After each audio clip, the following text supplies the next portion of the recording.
Hello, welcome to Rob, Ryan, Red, the Wrexham podcast brought to you in association with Red 10 People Development. On today's episode, we'll react to the Carabao Cup fourth round draw, talk about the Nathan Broadhead conundrum, and look ahead to another double game week. Derby County and Leicester City on the horizon. We'll speak about all that and more on today's show.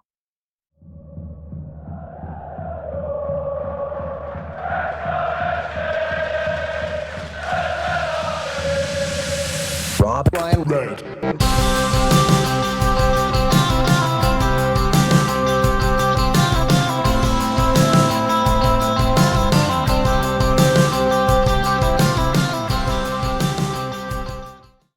Well, Nath, it's becoming a habit, these late night records. After a Carabao Cup draw, Wrexham had a 73% chance of facing a Premier League side after the win over Reading in midweek. And the reward was the Battle of Wales, arguably the most appetising non-Premier League tie we could have got. Cardiff City at home, a chance to rub it in once again, the capital city, the team that, thinks they're the biggest in Wales against Wrexham, who could go into that game as the highest ranked Welsh team in the whole Football League. What is your immediate reaction to the draw? My immediate reaction is, how on earth do we have a 73% chance of getting a Premier League team and then somehow don't get a Premier League team again? 10 years ago, we played Stoke. They were in the Premier League at the time. We took the lead there, didn't we, as well, through Mark Carrington. And I deluded myself into thinking 73%, they are incredible odds. I cut all the graphics, Liverpool, Tottenham, Newcastle. And look, it is, I'm going to say this, right, to keep it positive on the draw, it's winnable. And if you'd have said, if I'd have offered you at the beginning with this kind of crystal ball, Mystic Meg or whatever, if I'd have said to you, you've got to play Cardiff City at the Stoke Kairos, at the racecourse, for a chance to get to the quarterfinals of the Carabao Cup, you'd have snapped my hand off for that, probably. I think you would have done. I think everyone else would have done. And at least I know one person is happy. His name is also Nathan, but not me. Nathan Broadhead. His dad is a massive Cardiff fan. So I'm sure he will be well up for it. And also just, like you say, the bragging rights in Wales, we don't play them this season. That was the game that we kind of missed out on. To bring it on, Cardiff at the racecourse, they'll no doubt travel well. It'd be a fierce game, but we're at home. It's winnable. At the end of the day, it's Wrexham against League One opposition for a chance to get to the quarterfinals of the League Cup. And if you win the League Cup, you get a European qualification. So I don't know. It's not a game where I think we've got no hope. I can say that. Yeah, just a shame we have to play another minnow, isn't it? In the next round in Cardiff City, that team who's in League One, that's the one. It's. I think you always dream of having the cup ties. I think from a Wrexham point of view, and this isn't me trying to be too, spoilt here, but we've had the cup runs under Parky particularly, where we played Sheffield United, we played Blackburn, we played Coventry, we've had Shrewsbury, we've had Harrogate, we've had now Reading as well, Hull City. We've had some, and Preston, we've had some big games, but we've just not had that headline grabber, the biggest game of the round. We've not had that yet, and it is annoying. It seems the only way we're ever going to play a Premier League team is when we get promoted there probably next season or one after that. We're going to have to. If you can't beat them, you've got to join them, I suppose, is going to be the Wrexham mantra, Nath. But Cardiff, it is fascinating. The Welsh derby, that we've had so many good clashes over the years in the Welsh Cups as well. It is going to be tantalising. I suppose, obviously, we'll have a much longer preview when the game's actually scheduled. It's for the end of October, isn't it? It's the same week as the Coventry game. And because we play Coventry on the Wednesday night, you presume it's the Tuesday night. Coventry on the Friday night, so it'll be on the Tuesday, yeah. I'm going to ask this obviously we'll preview it then, but like you said, we're playing a League One side, but it's got the Welsh derby edge to it. We've just seen Cardiff beat Burnley, Premier League Burnley away, to book their place in round 4. The quirk of maybe being a lower league team sometimes as well is relegation's probably helped Cardiff have that reset. They've got real momentum now. They're one of the better teams in League One. I know they were thumped at the weekend, weren't they? But how would you approach that game? Say it was this weekend. How would you go into that Cardiff game? Would you go full strength and just say, we've got to get to the quarterfinals? Or are you going for another team that's going to be a bit of a mixed match, or even maybe 11 changes?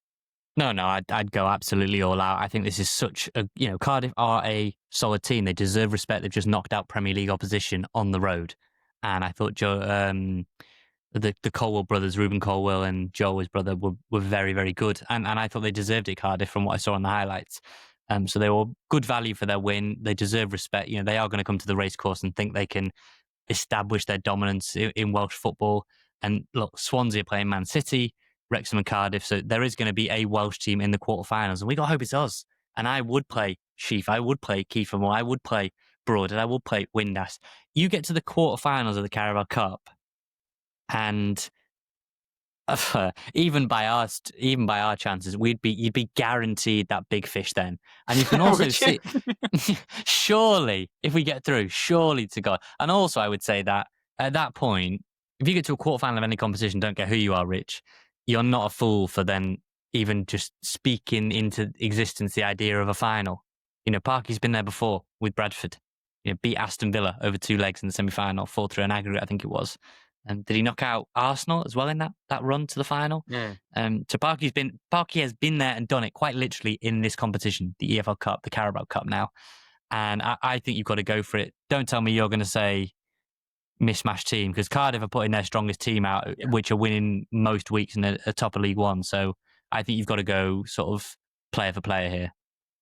It's one of those where we've risen so far now that we're going to the cup games, and it's almost, I'm not going to say banana skin for us, but we've almost got more to lose in that game, because Cardiff are the team who now League One. It's like when we played Shrewsbury almost. Do you know what I mean? That we had that nothing to lose sort of underdog spirit for the day, and we were able to capitalise on it. And we're going to have to be bloody good that day to beat them, just because of the derby atmosphere, or whatever. But let us know what Rich, quickly though, before you wrap it up, this opening section, you know what though? There's been quite a bit made about atmosphere. The atmosphere has not been great. Not a big fan of the build. This is what other people are saying. I'm not a big fan of the build up to the game, and and I thought there were large spells against Reading where it was pretty quiet. There wasn't a lot to get yourself stuck into. Well, imagine the atmosphere that night against Cardiff if it's done right. If there's and the people have got their own opinions on kind of choreography of any flags or banners, or do you play the music before? Do you not just let the fans sing? Done right, that could be an incredible atmosphere. Do you just play Land of My Fathers? Just play, the Welsh national anthem? Do you have both stands, singing it? Then have a proper like. I mean, I don't. I'm not so sure what you would do, but I just think you could get a fabled atmosphere. Where people are going, "Wow, what a cup tie!" It is a championship against a League One team, a tie even, but that was you had to be there kind of moment. Just both teams, North versus South. That's a huge thing anyway in Wales about who is more Welsh, and we've had all sorts on social media, which not just us, loads of Wrexham fans say we don't sound very Welsh. You don't sound, and there is that thing that North South thing. So all that a lot of the national games are all at Cardiff, or even if they move, maybe at Swansea. Rarely do they ever come north to Wrexham. So I think the edge on that game, football as well, and it's exactly time to remind them that, I suppose, isn't it? And that's what the incentive is. And again, because the cup game, the league, we had this in the Welsh Cup when we used to play Cardiff quite a lot, and why they had the nice venom to it is because it is a one-off game. When we play Swansea in December, that'll be great, but then we also play them at the Kairas. We welcome them back to North Wales. Whereas with Cardiff, there's no guarantees we'll play each other next season or season after. You don't know what's going to happen. So this is that one-off, winner takes all. We've had it before. Again, when we were non-league, when we played Newport County in the FA Cup, and we should have knocked them out. I think they went on and got Leicester City in the next round and then knocked them out. I think Padraig Amand scored. We've been on both sides of this in the past, and I think the closer to the game it gets, the more I'm going to be really, really excited for that one. I'm still slightly gutted we didn't get one of the we got it. Let's just for full transparency. Rich came on here effing and blinding, and I fully agreed with his sentiment. We've waited 10 years to get a big Premier League tie. You've got a 73% probability. People on Instagram, social media saying, "Yeah, I'd love Spurs away. I'd love Arsenal." You see Arsenal come out first. Arsenal, no, it's Brighton. Newcastle, oh no, it's Tottenham. And then obviously Wrexham drawn out first. I was happy with that. I was happy with the home draw. Cardiff, and then the ball out after Cardiff, Liverpool. So that's the way it goes. So let us know your thoughts on Cardiff. Like you say, we will do a proper preview But we have got other games to talk about. So without further ado, let's get on with the rest of the show. I know quickly, very quickly, I know people wanted to know about the plants and all of the things. We'll go back to normal next week, but it's currently 10:36 p.m. I've got to edit this, so on we go.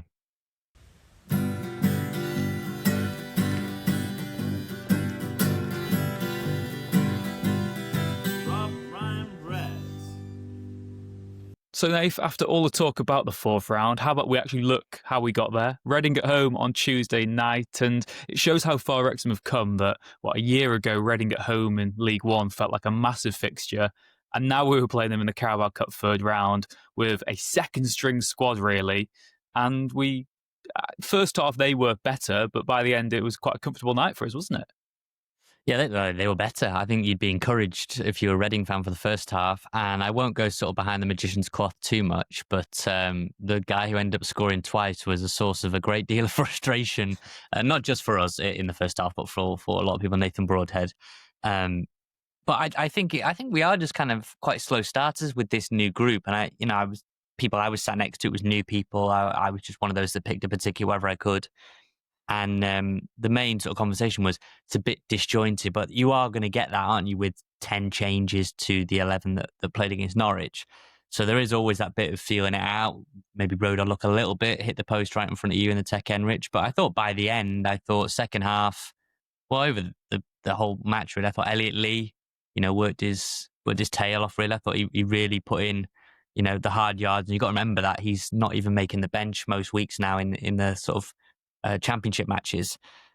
James McLean, I was very frustrated with the first half. I thought second half, he did what we need these wing-backs to do, which is to pin back opponents, to be aggressive, be on the front foot, give them more to think about than they are giving you more to think about. I thought he was very attacking and direct in the second half. And also the best thing for me, not just getting through and getting to the next round, but doing so by giving Josh Windass the night off, by giving Ben Sheaf the night off, by giving Izzy Kabore the night off, by giving Kiefer Moore. I know those last two were on the bench, but not having to chuck them on, not having to do a Preston. And so lots of rested legs, through in the cup, a clean sheet, and a win. Can't argue with that. No, it's a perfect night, really. I think we went into the game. Like I said on last week's podcast, I was expecting wholesale changes because I expected to beat Norwich, and we did. And from those sort of games, what I want to see is the players who are on the fringes, how they perform, and obviously Broadhead's going to be the main story. But before we got into that, George Thomason, I wasn't there at Carrow Road, so I hadn't ever seen him play for Wrexham. And first half, the referee was really irritating the home fans. I thought there were some really silly and odd decisions being made. Thomason got that early yellow card, and I was like, oh God, he's going to get sent off here, isn't he? He's going to do. I think he then clipped someone shortly after. Reading players were trying to get him sent off, and he didn't. At times, he looked a bit combative and a bit, how do I say it, sort of limited with what he could do. He looked a bit one-dimensional as sort of a breaker-up of play. But then he sort of grew into the game. There's some really nice passes from deep. He grew in confidence and started having more of an influence. And as well, Nath, something I had no idea about, he almost scored directly from corners twice. I think it's called an Olympic goal, is it? When you whip it in and almost keep the sort of Olympico, I think that's it. Olympico, yeah. And my word, he nearly did it twice. And having another set piece taker is a real threat, isn't it? Because it's something that at times, it's certainly in the past, we've always criticised Wrexham for maybe not having the set piece delivery we need. But Thomason has really impressed me actually in that game. Again, I know it was against League One opposition and it was kind of sloppy to begin with, but the whole theme of Tuesday night, really, as you touched upon, is this is a new group, and this isn't even the new group. These are the fringe players on that who are getting limited minutes in the cup competition.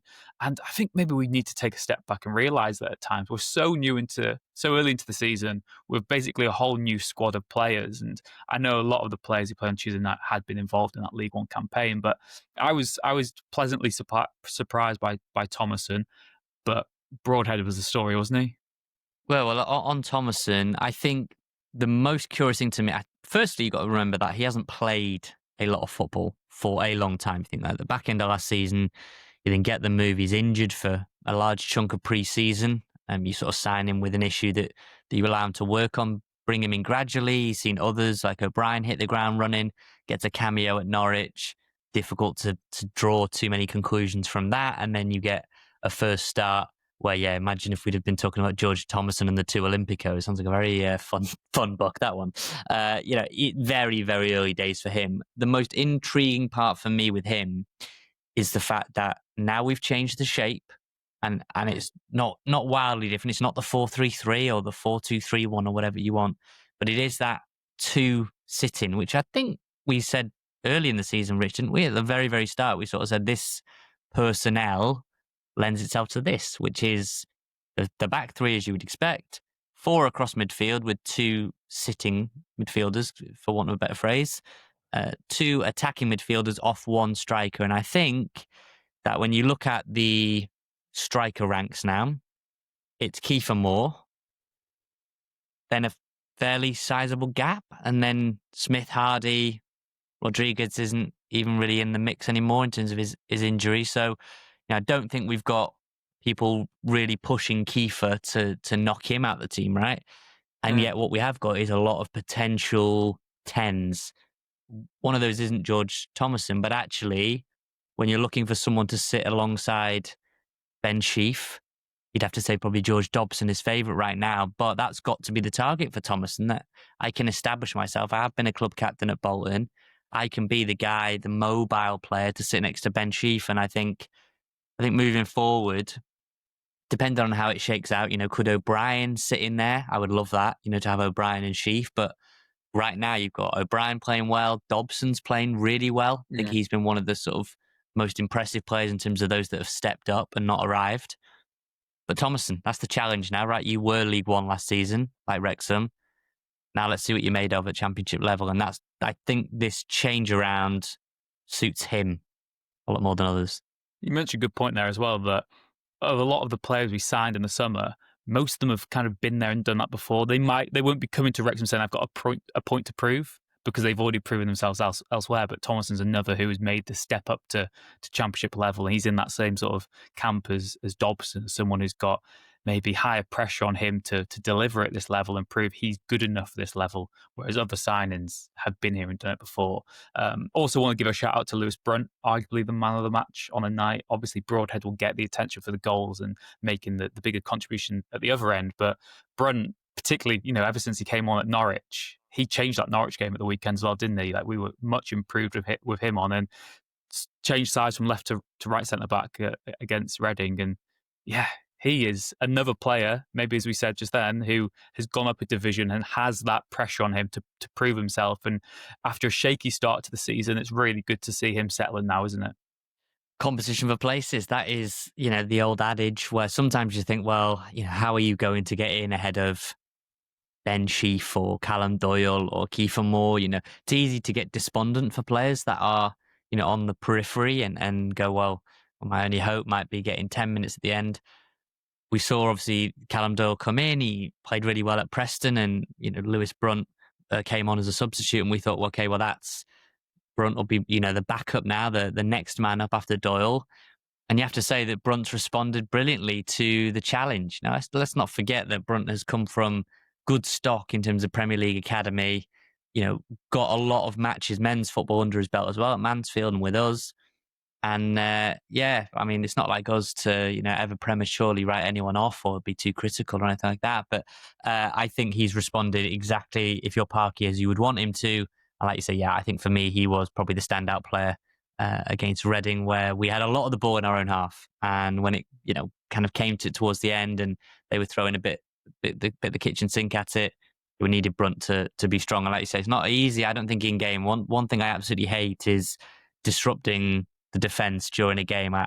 We're seeing it with the day job now, managers making changes to the back three. I'm not a massive fan of that. So to have to go from playing on the right side to playing on the left side might seem straightforward, but actually, it's not as clear cut that, I don't think. So credit to him, kudos. Yeah, it's interesting as well that maybe when we were previewing Leicester away, which of course is next Tuesday at the start of the season, we were looking at Ward and Cody. Be surprised if Ward won't be playing, but if Cody probably won't be starting either, it might be Lewis Brunt, who is the actual, the former Fox who goes to the King Power, with our best chance of causing them some Rich, quickly, over the 2 games, obviously in Norwich, and they make 10 changes. Doyle, the only player to start both of those games. 21 players used since the QPR debacle, when the YouTube comments went exactly as I thought they would have done. So thank you all for those. They were nice and mean, as in kind. And yes, 21 players used since that debacle. None of them Connor Cody. Mm. Bad sign or just part of the territory for Cody? I think maybe it's kind of what you need. It's that kick at the backside, that you're not just coming to this Wrexham side and being assured of a starting place because of, again, your pedigree and your background. And we've seen it similar. I know we were speaking pre-match at the Mice Gwyn on Tuesday night, and we said it's maybe similar to that Stockport game where sort of Tozer and Will Boyle were never the same after we got thumped by Stockport County away from home, and we still went on to get promoted, of course, that season. But things changed, and for Cody, there's two parts here. I think we touched upon it last week. For me, he's not been good enough, but I also think he's been let down by the team around him. The other centre backs haven't worked well as a unit. He's not had the protection from midfield, and he's the scapegoat because he's the high earner. He's the guy who's come in, talks the talk. He's not walked the walk yet. Against Southampton on the opening day, I think we saw he was a very, very good defender. He could have scored a goal that day as well. And I do think Connor Cody will come good. But again, he's another player who last season didn't play that much football. Maybe he's a little undercooked. Maybe he's been taken aback a little bit by just how good he needs to still be in this Wrexham side. And he's playing as part of a very inexperienced defence. I know we talk about Doyle and Brunt, Max having played a lot of games in their career. And Doyle has played a lot at the Championship, but he's not had that longevity and continuity at the same club. So he's got a lot of pressure on such shoulders, Cody, and I think he's also going to naturally be the scapegoat because he's the experienced guy, the one who's played at the highest level. So I don't think it's curtains. I don't think it's a disaster. I just think it's good management from Parky to, one, take him out of the firing line for now. He's now got to fight for his place to get back into a team that's won 2 on the bounce. And also, it's just good management to say, look, you've got to be better. You've come to Wrexham. You might say you've got these grand plans for what you want to do here, but you're not guaranteed to start. So I think that's brilliant. And again, maybe that's what he did with Broadhead. And we've mentioned him about 4 times about actually talking about him, but that happened with him. We said he could have started against Norwich. Would have been great to upset the home crowd. We've had to wait to see him. And he finally gets his goals. Hopefully that's the weight off his shoulders. Finally, he can sort of relax. First half, he wasn't in the game at all. I'm not going to have this sort of revisionism where he was my man of the match by a mile or whatever, because first half I was just frustrated, didn't see enough of him on the ball whatsoever. I still don't think there's a clear role for him in the side. Obviously, it's as one of the number 10s, but I still don't think that exactly suits what it is that he does. I don't think we see the best of him in this Wrexham team at the moment, but it was a fine finish for the first goal. Looked a lot better from the stands than it did when I watched the replay. It's quite a central shot, but still a really good, technique to get it back inside. It's a great move. It's a great move, that first goal, because that's where I felt like we really did sort of push the accelerator. Doyle with the quick throw. I think it's to Broadhead, lays it off to Lee. Lee shot's blocked, and then Broadhead just curls it in. But that was where I felt like we weren't just playing it in front of Reading. We weren't just knocking it about. That was sort of Broadhead saying, right, get it long, Doyle, quick, ding, ding, and it's in the back of the net. And at that point, you've got the goal, and then the second one. I mean, Sam Smith is on Instagram adamant that it's his goal. And he's getting in sort of stick from James McLean, who said, we've watched the tape and that is madness. Please stop celebrating. Please stop posting a celebration pic on. So that's gone down well with the lads. But like you say, lift off now. That's the hope, isn't it? It could have been against West Brom.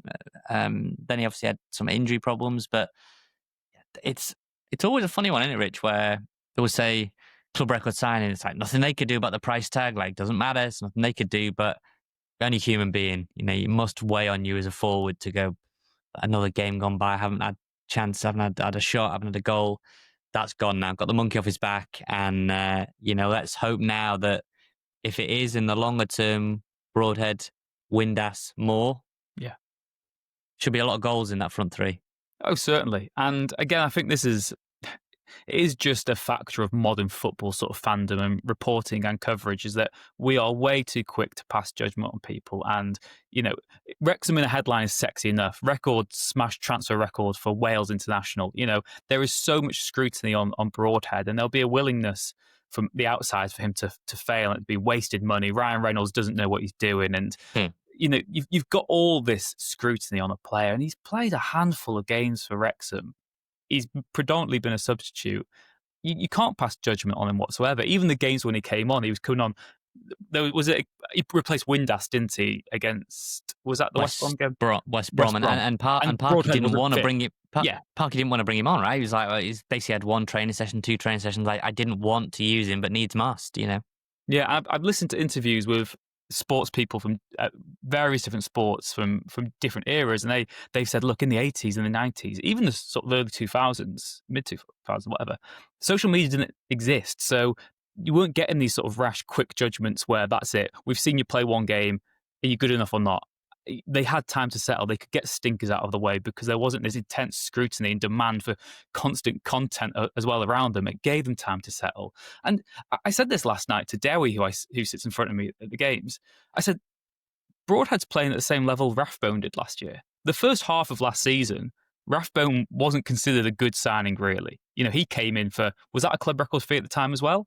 And he was up there. Yeah. It was up there, and he struggled. The first few months of last season, Rathbone didn't look like an obvious fit to the Wrexham squad. It didn't look like it was a role for him. He looked low on confidence. We didn't know how to get the best out of him.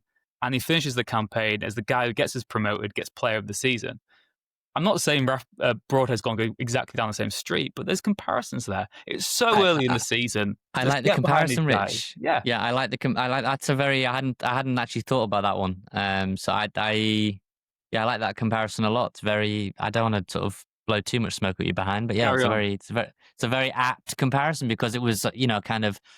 Now I think about it, a very similar discussion. Kind of where does he fit? Doesn't really fit in this team. Like, what role does he play? And almost you're having that same debate with Rathbone when he comes back. He's getting ever closer now to taking that 25th spot. He's back on the grass training, and in this new system, does he play as one of the deeper players? Probably not. Does he play as one of the 10s? Is he going to get, and there's all this thing about where does he go? Is this a fit for Broadhead? Sometimes these misunderstood players, as you just outlined, good players find a way, right? I always say that great players want to be great all the time, and they just find a way to do it. So Broadhead didn't put his head down after a fairly average first half. Look, it's a great finish. Right-footed finish, one with his head. Was on a hat trick ultimately, and that's. I think he was something like the 9th player to get a Wrexham brace or something. I'll figure out. The Wrexham Lowdown put a brilliant sort of stat out about players who've got brace this season. Not 9 this season, but Moore's had a brace. Broadhead's now had a brace. Windass has had a brace. Palmer, this might have been the 4th or 5th player this season to get a brace in a game. And I just think that his mentality. Here we go, with his 2 goals against Reading, Nathan Broadhead became the 4th different player already this season to score a brace. This has been achieved in just 9 competitive games played so far. So Moore got those 2 against Sheffield Wednesday. Obviously, we've just had the brace from Windass, which was fabulous, by the way, against Norwich. Yeah. I know when we play these 2 games, you kind of gloss over. Maybe after a quick break, we'll talk about Windass and kind of how important he is. But yeah, Broadhead gets his brace, and obviously Palmer got the Ollie Palmer game against Hull in the Carabao Cup. So yeah, I hope for him now that is just a kind of weight off his shoulders. No one's really talking about the fee now, and social media can just sort of let it breathe,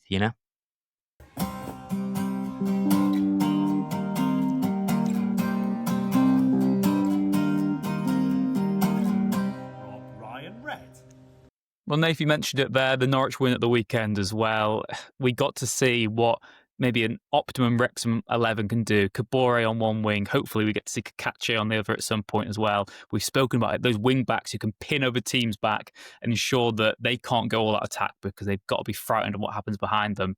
And also the return of Josh Windass with a new haircut, the captain armband, and 2 brilliant finishes.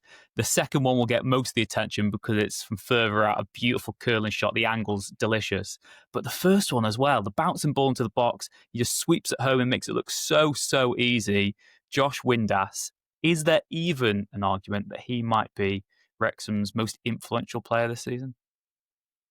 Oh, he's definitely up there in terms of his game-changing ability. I still think Kiefer Moore is absolutely fundamental to everything we will achieve, right? There's a lot of players that will need to play big roles. I think, without patting ourselves on the back too much, we said, didn't we, if the wing backs are, among your top 2 or 3 players on any given Saturday or Sunday, more likely you're going to win more than you lose. And Kabore was in the top 2 players, probably second only to Windass on the day. I mean, 2 assists, brilliant. I've seen some skepticism about, did he mean to pick out Ryan Longman? It doesn't matter. Got the assists on his record. And the first goal, the first time ball in, is absolutely sensational and is proof of why he's played at a higher level and is just of a different caliber.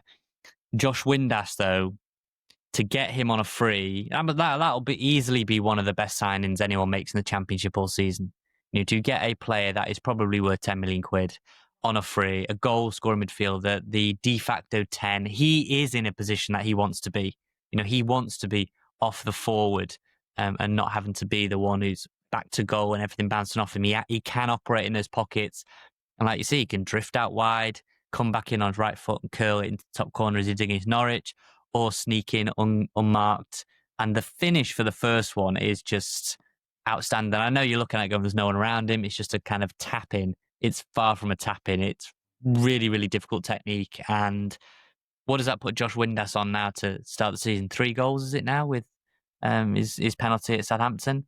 So, he could easily finish as our top scorer, player of the year, top assist. He could be everything. He could just be Josh Windass across the board. But in terms of pound for pound value for money, he might be not just the best for Wrexham this season, but the best in the league. Absolutely agree with you there. He's just got everything about him. And we mentioned there that maybe some other number 10s in this Wrexham team, they're kind of auxiliary options there. They're not suited to it naturally. It's not the position they'd say, that's where I want to play. But for Windass, it absolutely is. And I think it gives you 2 options. Like you said, it gives you the possibility to play 2 men behind Kiefer Moore and have that sort of boxing field with a 2 and a 2. Or you can play just 1 man off Kiefer Moore if you have to sometimes. I think in some of the bigger away games, you might do that. You can lock the midfield with 3 holding midfielders effectively, put Dobson, Sheaf and O'Brien deeper, then have Windass, and then have Moore, have those 2 playing off one another. So I just think he is so crucial as the attacking outlet. And again, I know that having Kiefer means that you don't have to maybe be as creative in the final third at times, because you can just play the percentages, lump it into an area. But if you get the ball to Windass in that sort of 25, 30 yards from goal, he can play the passes, he get the assists, get the goals. He's on all the set pieces. The captain's armband suited him. Yeah, he just looks proper, doesn't he? There's just something about him. And we said this again in the summer, that it's so sad to see so many good players leave. And it does feel like the change has been astronomical this summer, where we really have lost so many of the old guard. It feels like this is a new Wrexham team. There's not many people we recognise there. But you need some people to leave to get new stars in. And Windass has that. He's got that passion, that hunger, that desire. Just a player that fans will absolutely love to watch. And no disrespect to Sheffield Wednesday, because obviously there's the clear circumstance why we were able to sign Windass and get him for nothing. And that was because of what's happened there. And, we obviously have our sympathy with Wednesday fans and their continued campaign there. But I also feel like it's come at the right time for Windass to have that next maybe level up of a team this season, a team that can maybe match his own ambitions. And he would have loved to have done that with Wednesday, don't get us wrong. He just couldn't have done it because of circumstance. But with Wrexham, he could be that catalyst, that talisman, that sort of unpredictable maverick man in attack who could give you an outside shot of the playoffs. I know that's very giddy after only 2 back-to-back wins. But whereas last week we were saying, is the manager, is it all over? Now we're like, what? Josh Windass top 2, get it on.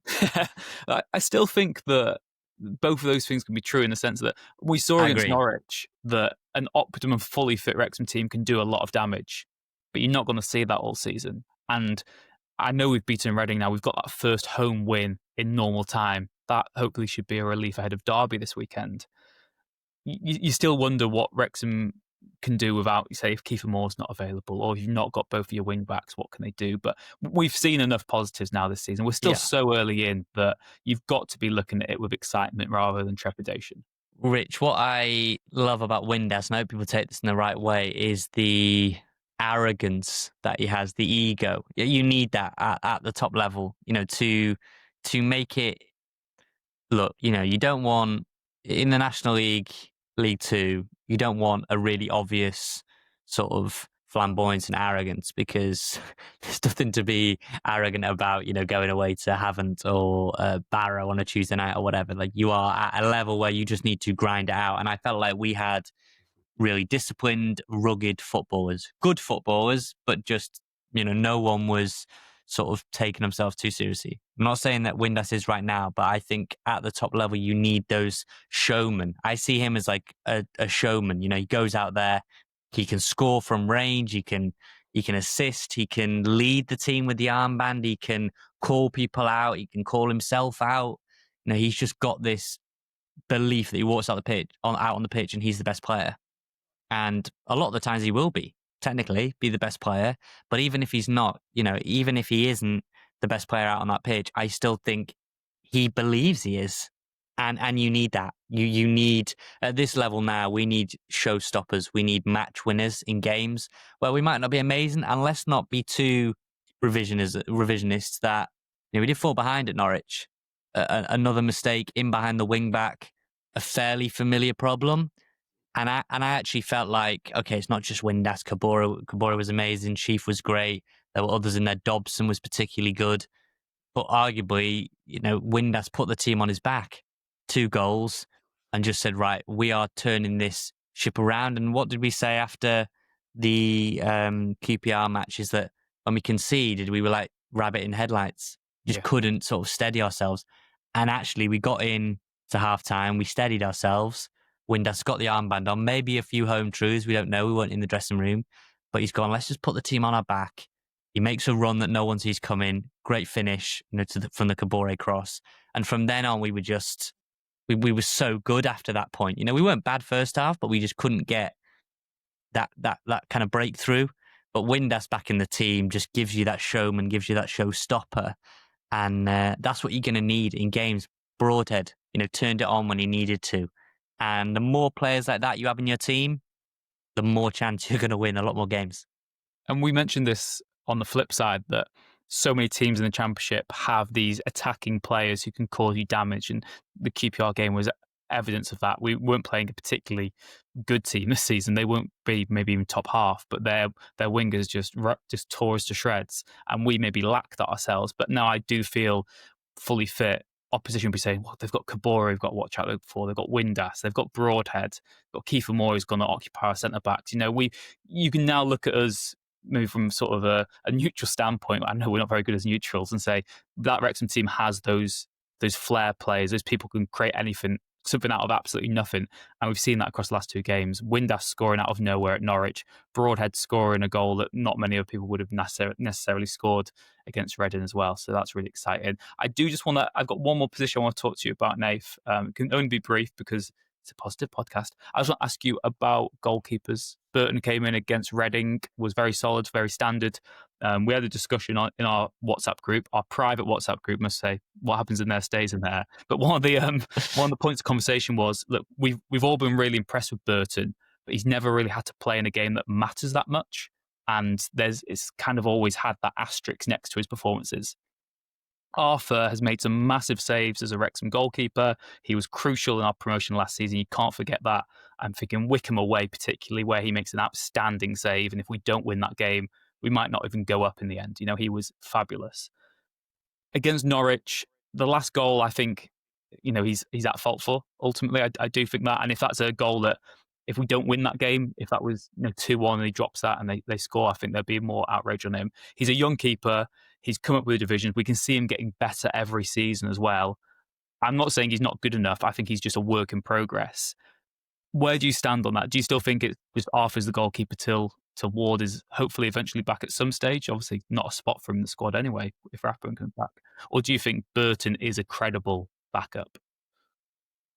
A lot of things I want to say yes to in that amalgamation of questions. So I'm going to try and pick through a few of them. Is Burton a capable sort of deputy or someone to step in? Yes.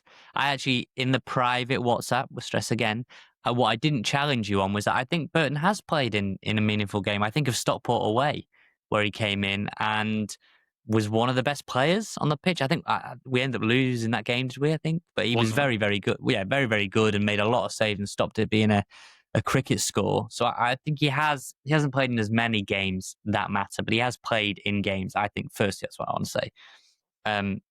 He didn't have loads to do against Reading, and obviously they do thrash one against the post that he would have had.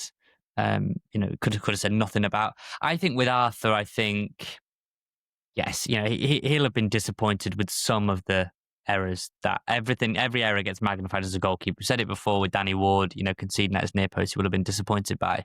I still think Arthur makes a game-clinching save at Millwall. That gets us our first win of the season going into the international break.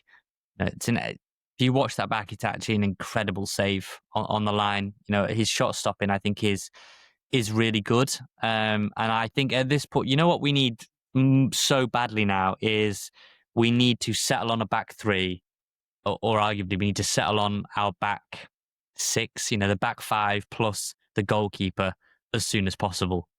We need to settle on a team, I think, as soon as possible. But that is our strongest 11. And there'll be people that can come in and out and give us energy and offer maybe different things off the bench. But Kabore will be our starting right wing back.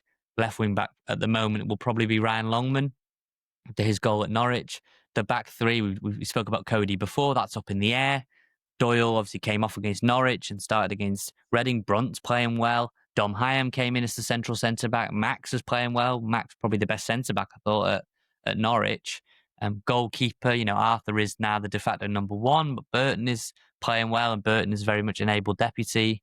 But in those positions, Rich, change and uncertainty is an absolute sort of death knell in in that group. You can maybe change your midfield. You can maybe freshen up the number 10s. You could even change up the number 9, although I don't think you would do that.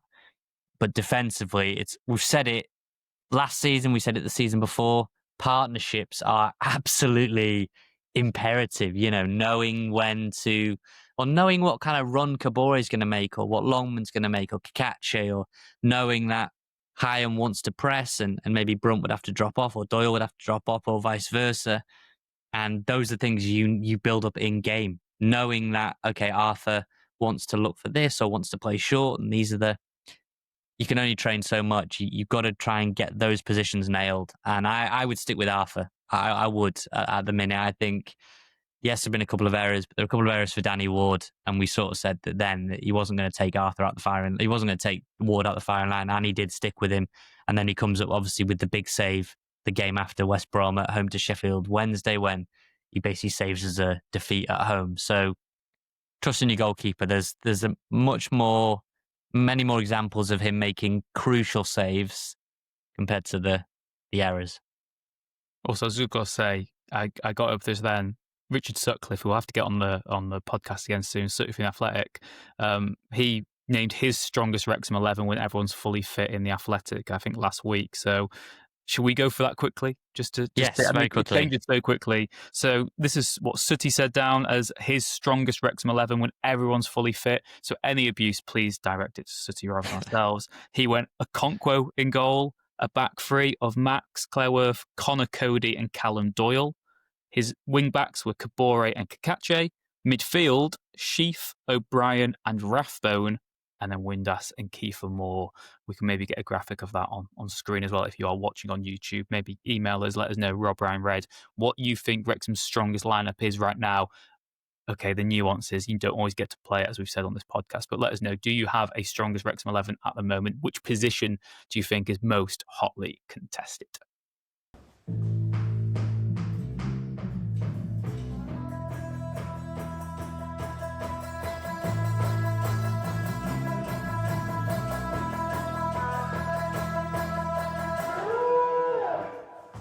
Right, Rich, then great expectations. We had some for ourselves. We put ourselves about 8th or 9th in the season. It's very early days. We also had great expectations for Derby County, mainly because they seem to sign about 10 billion players, and they got John Eustace, and we thought, yeah, this is the season, things will turn around for Derby. Not quite gone to plan for them so far. They did win away at West Brom. We know how difficult West Brom are as a team, and to go there to the Hawthorns is an impressive win. but they've struggled and are below Wrexham in the table as things stands going into an early kickoff on Saturday. And we know how much you love early kickoffs, Rich. You don't fear them at all, as people will know listening for a long time. So I thought I would get on Rams Talk to give us the lowdown. What's going on? I call it Pride Park. I don't know if it's got another name now, the stadium, but what's been going on at Pride Park? Is John Eustace underperforming, or are the players just taking a bit of time to gel?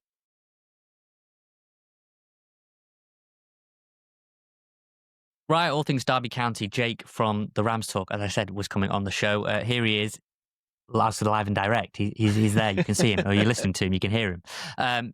Jake, Derby County. Seconds before I hit record here, I said Derby actually aren't that bad, and you sort of laughed at me.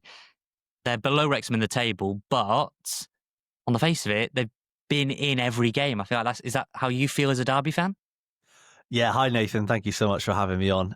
Yes, I would say so. I think we are in games, but I think the reason why we're in games is the way we set up. So Derby have been very, very negative so far this season. We've been very defensive, and we don't concede many goals.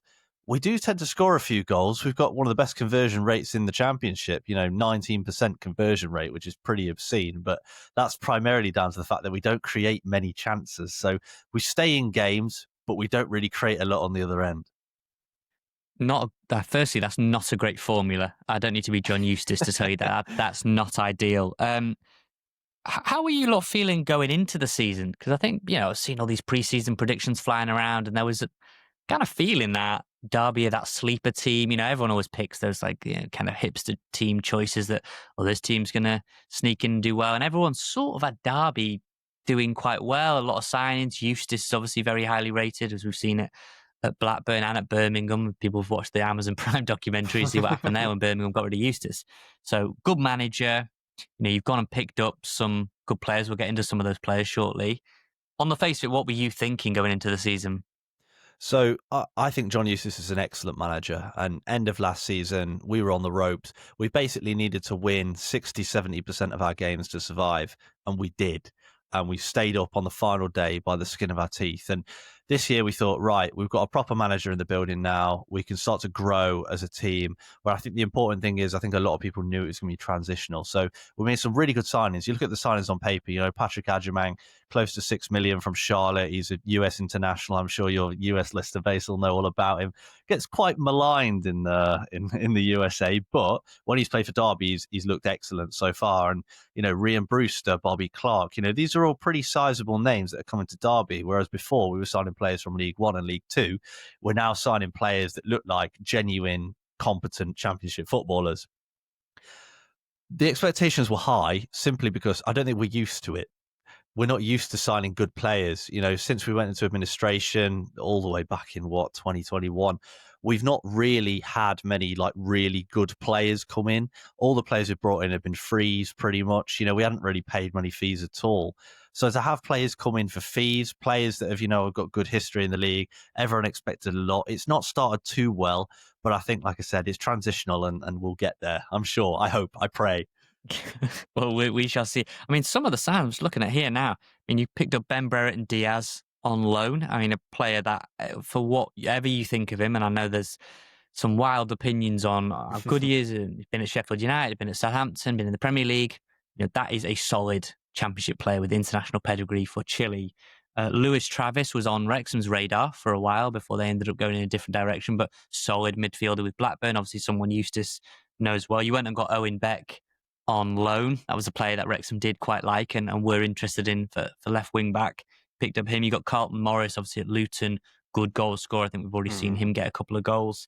Andres Weimann, another really experienced campaigner.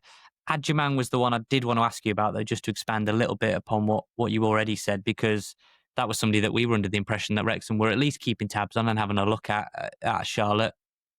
We got a lot of comments from our kind of US listener base that said, Adjumang is somebody that, would be a good roll of the dice. Others said, I'm not so sure, looks a bit raw. To expand upon what you'd already said, how has he looked in his all-round game? Is he just a typical hold-up man? Is he a good finisher? Is his link play? What have you seen from him so far? He's interesting. So Patrick Agyemang came into the club injured, much like most of our signings, which is part of why we started so slowly, because everyone's not had a pre-season, which has made things more difficult for Eustace, I'm sure. But he's played probably 80 minutes of football in a Derby shirt, and in every single one of those minutes, he's been an absolute handful. He came off the bench against West Brom, gave the fans a massive lift. It was 0-0. It was backs to the wall. They were peppering our goal, and we couldn't do anything about it. Agyemang comes on, and suddenly that West Brom defence didn't know what to do. You know, Nat Phillips, who was on loan at Derby last season, he had no problems last season. Whenever a big striker came near him, he'd just be like, yeah, that's fine, I'll deal with you. He couldn't deal with him. He rolled him 2 or 3 times, and I think that's probably the best part of his game. You play the ball into him or play a ball in behind, he will roll that defender and he will get through. He's surprisingly good with his feet. When he's running with the ball, his first touch is dreadful, which every single, USA-based fan had said. His first touch is great, needs a bit of work. But when he's running with that ball, he's really dangerous. He doesn't move like a 6'5" footballer. You know what I mean? He's quite unique. And you said a roll of the dice. I think you're probably right. He is a bit of a roll of the dice. You don't really know what you're going to get from him, but he set up the goal. I say set up the goal loosely. It flicked off a strand of hair, I think, into Andy Vyman's path for him to score. But he got the official assist for that on his debut. And then when he came on, he was unlucky not to score. He rolled the Preston defence a couple of times, put a few shots in, and was unlucky not to score. It was only some really good goalkeeping from Iverson in the Preston goal that actually stopped him scoring 1 or 2. So, yeah, he's an interesting footballer. He's exciting. You know what I mean? You want players that are exciting. Last season, and he's still here, we had players like Caden Jackson, who I'm sure some Wrexham fans will remember. Yes. Yeah, genuinely, there were times when I wondered how he'd got there, because he'd run away from the ball. He didn't want to do anything with it. And I actually felt sorry for him at times. Players like Agyemang come in that replace him, and they've got so much quality, and you can see the difference in level. I think it's just about Eustace and how we can get the most out of them. You're slightly similar to us, Derby, in that you've looked better away from home so far. Obviously, I haven't watched every minute of every game, so you might be able to argue against it. But from what I can see, you went to Stoke City and they scored 2 goals in stoppage time. So similar in a way to how we got on at Southampton. For most of that game, you're leading, you're dominating. You're playing really well. Even if you'd have come away with a point there, that wouldn't have been a bad point given how Mark Robbins' side have played. You went to West Brom in the Cup. I know they make changes. You yourself made changes, but you've won that game. You obviously go to West Brom in the league. You win that game. We got handsomely turned over by West Brom at our place. You go to Burnley. You're unlucky there. They score a stoppage time goal to knock you out of the Carabao Cup. Ipswich, like we said, Portman Road's not going to be an easy place to play, an easy place to go, even once they get rolling. I think their penalty was officially the 90 plus 16th added minute, so that was crazy. I'm sure that robbed. Yeah, I'm sure that was the official term, and some more flowery language to go around that one. So how are you feeling coming to Wrexham at the weekend? Then obviously Wrexham haven't got a win at home in the league so far. Obviously lost to West Brom, drew with Sheffield Wednesday, got handsomely turned over by QPR. We obviously did get that win in midweek against Reading in the Carabao Cup. But from a Derby perspective, are you coming to Wrexham with any confidence in that away form? I think so. I think the way that both teams play will suit us. I've watched the documentary from minute 1, so I know all about the fact that Phil Parkinson would rather play 5 up front than 5 at the back. I know you'll want to go for it. I know you're winless at home, and I think that'll play into our hands a little bit. When I look at Wrexham, you've got so many great attacking players. I know you brought in some decent defensive players as well, but I think that kind of, I guess, not gung-ho approach, but that attacking approach does leave gaps.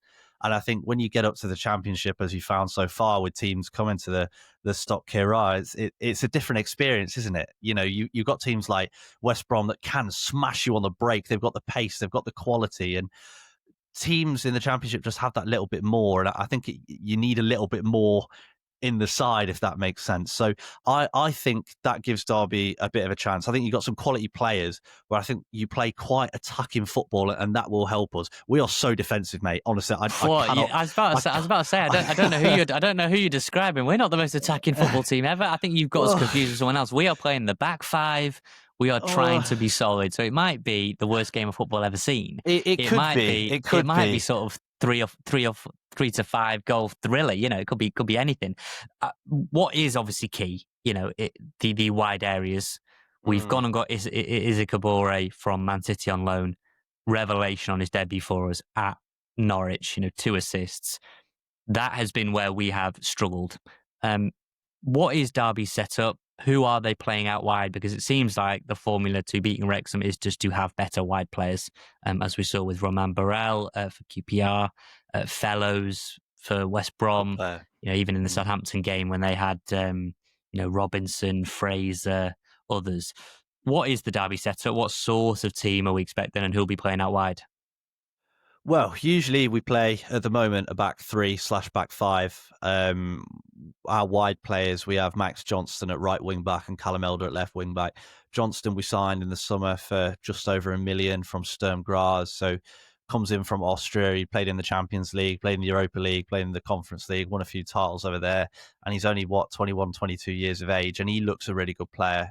He's got a great delivery with both feet, which I think is quite rare when you look at players in, you don't see many right backs with good left foots. You don't see many left backs with good right foots. You don't see too much of that. So he can put a ball in, whether he cuts inside, whether he goes outside, is dangerous. Elder's not a bad player.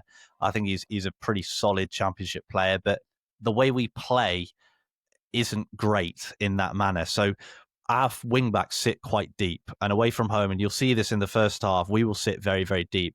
I know I'm probably a little bit off the mark. Maybe I'm thinking too much of League 2, League 1 Wrexham with the attacking football. But we will sit deep and we will not want the ball. That first half, we will not touch that ball. Maybe every team just feels attacking now. But we will sit really, really deep and we will just try and contain and shut the crowd up. That's all we do in the first half. We're trying to shut the crowd up. Every time the ball comes to the goalkeeper or the centre-backs, we might pass side to side a little bit, and then we'll go long, look for the likes of Carlton Morris, and hopefully win a flick on. If we don't win it, we regroup, we get back in shape. It's not great. This might be the dirtiest game of football we've ever seen, and I've decided that this. I said on the podcast that I think this might be a real humdinger. Now I'm starting to question it. I don't know. Lastly, then, because this player does intrigue me. There's lots that we mentioned, and I would say if you want to hear more about Derby going into the weekend, Rams Talk, give them a listen. They will give you the full breadth of life following Derby County, and we can give you the Wrexham side of things. But one player I did want to pick on, Bobby Clark, really interesting player. In terms of having come through at Liverpool.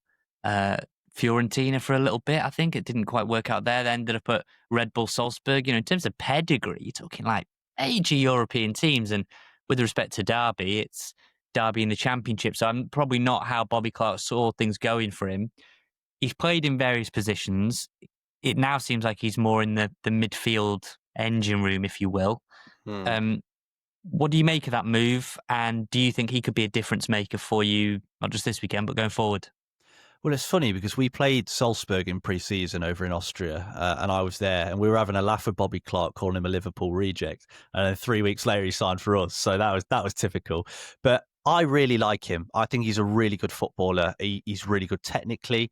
He's a little bit lightweight, but he's got the quality to make up for it. You play it into his feet, his touch will be good. He will turn, he will find space, and his movement's really good as well. I'm not sure he's quite an industrial midfielder. We tend to play more of a 3-4-3, and he tends to play either on the left or the right of that 3. But what he will give you is work rate. I don't think the way the team's set up at the minute suits him massively, because you can tell he wants players to play off. You want other technical players around you so you can play those intricate little passes in the final third. Whereas at the minute, he's got Carlton Morris, who's not the most intricate of footballers. And, he's got Ebu Adams, who the other day he tried to pass back to the keeper and he blasted out for a corner. So he's not really got the players around him at the moment to get the best out of him. But I think he looks really exciting. I think if someone's going to create something in this game, whether it's a nice run in behind, whether it's a nice pass through to the likes of Ajamang, it will be him, because so far he's kind of been our main man for that. Well, look, Jake's done a brilliant job of lulling us all into this false sense of security that Derby are not going to be very good at all. Stoke managed to get out of jail. West Brom fell for it. This shtick that they're not very good. We shall see at the weekend. Obviously, early kickoff, remember. And before we go, Rams Talk for all the Derby news. I know a lot of you sometimes message say looking for extra content on Championship and get a better understanding. So that's why we get all opposition podcasters on, as you know by now. Rams Talk for all your Derby news.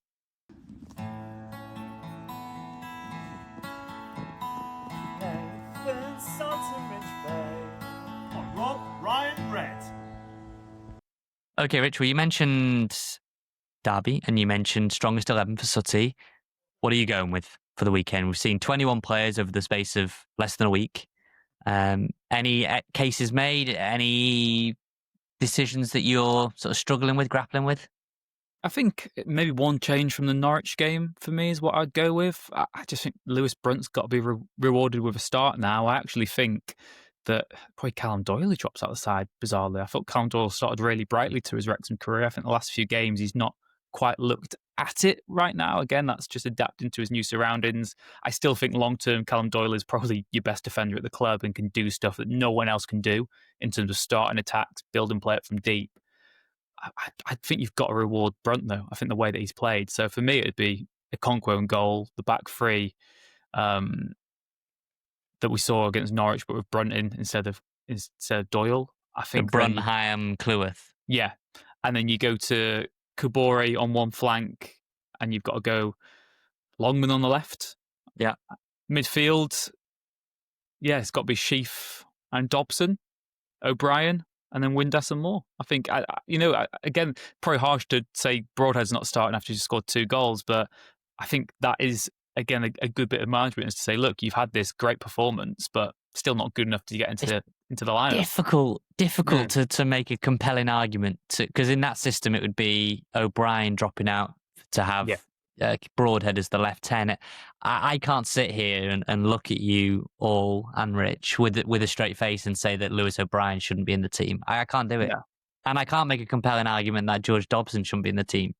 So I understand, there are levels to it. Like I said, I'm grappling with this idea that, could you play O'Brien a bit deeper? But I think O'Brien's a very, very technically gifted footballer, but maybe hasn't got the same engine that George Dobson has, and that kind of just tenacity and Rottweiler type, just snapping into tackles. He's much more finessed than that. And he's actually good. I think he wants to play a bit further forward as well, O'Brien. I think he quite likes being in those pockets of space, those attacking areas. And we should say he could have had a brace himself. Yeah. The Norwich keeper makes some unbelievable saves. A couple others that maybe O'Brien should do a little bit better with the finishes, but multiple games, Southampton, I think even at Preston, multiple away games where he's had good chances. Norwich particularly, he had a lot of good chances for some really strong saves. So he's clearly working in that position. And as good as Broadhead was, I can't make a case to drop Lewis O'Brien for the visit at Derby. No, I think as well you've got to say, because it's sort of one of these faux pas you can have as someone who plays that video games, that you want loads of attackers on the pitch, but you've got to get the ball to them. And a key point of us getting a game, like, just because we've beaten Norwich doesn't mean that Derby's then going to suddenly be easy. We've still not won a home league game this season, and it used to be Fortress Kairas. We need to get that reputation back. We need to get a foothold in the game, and to do that, you need to work hard. You need to put the effort in. You need to win that midfield battle. So I think you have to have Sheaf, Dobson, and O'Brien on the pitch to do that. And then they can hopefully get the ball to Windass and Moore to influence the game further up. You've got Kabore on the counter-attack. Longman's going to have to put a shift in as well. Still got a point to prove as a wing-back. And then you could bring Broadhead on, to hopefully go, maybe if you need to get a goal or to run at tired legs, you've got him as that extra weapon on the bench. Derby County aren't going to, no matter the score, they're not going to welcome the sight of seeing Broadhead come on, someone who's just scored 2 goals. So I think it's just about using your squad sensibly, not getting too carried away, because, Nath, as good as we are after 2 wins, we still have taken 1 point at home in the league this season. That was Sheffield Wednesday. This is what we do, though. We just get carried away week to week. This is what people seem to not grasp in the comments. We just live and die by the results every single week. Yeah, but that's being a football fan. You've got to ride the wave. You have to ride the wave. Exactly. I can't ride a real wave. I'd be terrible at that. So I just ride the football wave. Go on then, predictions, because I'll be honest, the 2 games that we've won in the league, I predicted both times that we would lose those games. I was adamant that we would lose at Millwall, and I think I predicted 2-1 Norwich or 2-0 Norwich, and now I want to come on here and say that we'll beat Derby. So I don't know. Do I need to keep jinxing it? I clearly don't have any opinion, do I? It's not having any juju. I'm going to say that we do beat Derby at the weekend. I think we've had a really positive week, beating Norwich, who we should say, maybe talk a little bit less next time before the game. Don't talk about celebrating with your fans. If you didn't see this, Emi Marcondes, the Norwich player who missed the decisive chance at the very, very end, could have equalised. said that Wrexham played to Norwich's strengths and he couldn't wait to celebrate with the fans afterwards. Not sure there were too many celebrations, Mr. Marcondes, so maybe just talk a little bit less next time. I would have absolutely hated if a Wrexham player had said that before the game. I'd be fuming at that. But I think we will beat Derby. I think we're riding the wave, as you say, from a very good week, and it's overdue now. Fortress Kairos, we've had the cup draw. We're into the last 16 of the Carabao Cup. We've beaten Reading, we've beaten Norwich, and I hope we can cap it off with a win over Derby. So I'm going to go a 3-2 win over Derby, 5-goal thriller. Goals galore, yeah. I think we'll win one of the next two games and lose the other. I think we'll beat Derby this weekend 2-1, and I think Leicester away will just be, although I think we're better away from home, I think Leicester will be a very tough away day, and there will be no shame if we go there and don't get anything either. That's absolutely fine. And particularly, if you win this weekend, that's what we need to do. I'd rather win on Saturday actually than win next Tuesday night. I know I love an away day victory, but I think it's so imperative we start winning those home games again, make the racecourse a really difficult place to come for travelling teams and fans actually. And yeah, come on, let's see what happens. But same for you. How many points we're getting by the next time we record next week? Trois. Okay. 3. There you go for you French listeners and you wherever 3. you might be in the world. As always, please do get in touch.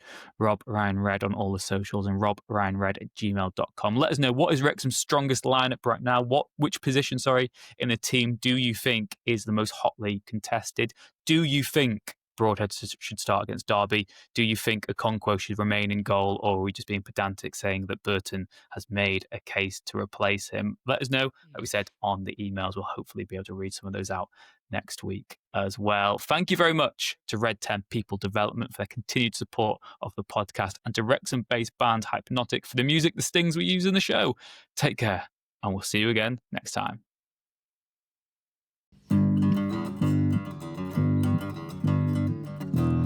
Wrexham AFC podcast with Nathan Salt and Rich Faye.